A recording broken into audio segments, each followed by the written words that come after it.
منکی پاکس یہ ایک نایاب وائرس ہے جس کی ابتدا افریقہ میں ان کالونیز سے ہوئی جہاں پر بندروں کو ریسرچ کے لیے رکھا جاتا تھا۔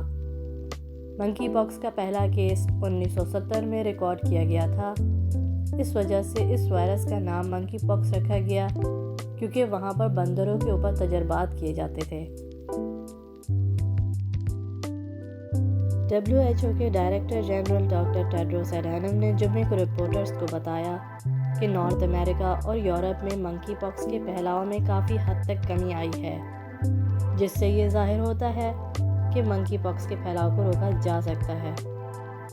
ڈاکٹر ٹیڈروس کے مطابق افریقہ سے باہر بہت کم لوگوں نے اس سال کے شروع تک منکی پاکس کے بارے میں سنا تھا، لیکن یہ صرف چند مہینوں میں ہی ایک عام سا گھریلو لفظ بن گیا۔ ڈاکٹر ٹیڈروس نے کہا کہ یہ دیکھنا حوصلہ افزا ہے کہ شمالی امریکہ اور یورپ کے ممالک میں منکی پاکس کے کیسز میں مسلسل کمی دیکھنے میں آ رہی ہے، جو کہ صحت عامہ کی مداخلتوں اور انفیکشنز کو ٹریک کرنے اور اس کے پھیلاؤ کو روکنے کے لیے کمیونٹی کی گہری دلچسپی اور لگاؤ کو ظاہر کرتے ہیں۔ یہ نشانیاں تصدیق کرتی ہیں کہ شروع سے ہی مستقل طور پر یہ کہا جا رہا ہے کہ یہ ایک ایسی وبا ہے جس کو صحیح اقدامات کے ساتھ روکا جا سکتا ہے۔ انہوں نے مزید کہا کہ ان خطوں میں وائرس کو ختم کرنا آسان ہے جہاں جانوروں سے انسانوں میں اس کی منتقلی نہیں ہوتی، لیکن یہ اتنا آسان نہیں ہوگا کہ ہم اس کو ایک دم ختم کر دیں۔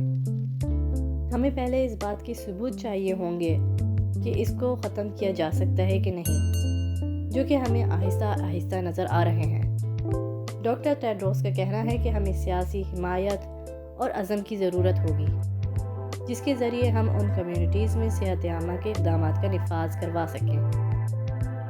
اب تک پوری دنیا میں صرف 16 اموات منکی پاکس کی وجہ سے ریکارڈ کی گئی ہیں، اور اس وائرس کی نشاندہی 1958 میں کی گئی تھی۔ اس ہفتے WHO نے اس بات کی بھی نشاندہی کی ہے کہ دنیا کے 35 ممالک میں سیویئر ایکیوٹ ہیپیٹائٹس بہت تیزی سے 5 سال سے کم عمر بچوں میں پھیلا ہے۔